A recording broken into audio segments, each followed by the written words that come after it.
Artis-artis sekarang semakin ngelunjak, semakin kayak kampret, apalagi artis-artis wanita. Tampilan udah kayak lonte. Sombong pula itu tanpa netizen, mereka bukan apa-apa. Cepat bilang ke mereka, netizen jangan dianggap remeh. Cepat! Tur! Bilang ke anak-anak ala yang akan jadi selebgram, nggak boleh sombong-sombong kalau mau jadi artis besok. Bilang kayak gitu, cepat. Kamu kalau pengen jadi artis, ya kayak lonte lah biar bisa jadi artis, cepat. Ubed pangadang ketepong. Iya, di Korea ya, kalau pengen jadi artis itu harus operasi plastik, penampilan, gitu kan. Terus punya skill, punya bakat, kreativitas, itu syarat jadi artis kan. Tapi kalau di Indonesia enggak gitu kan.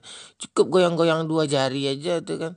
Ada jadi artis mengalay-alaikan diri di TikTok gitu atau di mana lah gitu. Jadi artis gitu. Kok aneh ya? Gitu.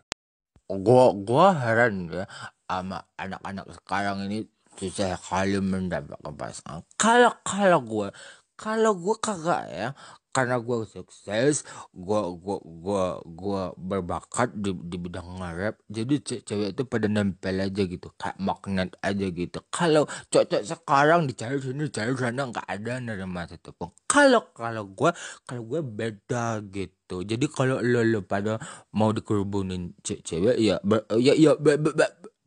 berbakat lah. Kalau gue gitu.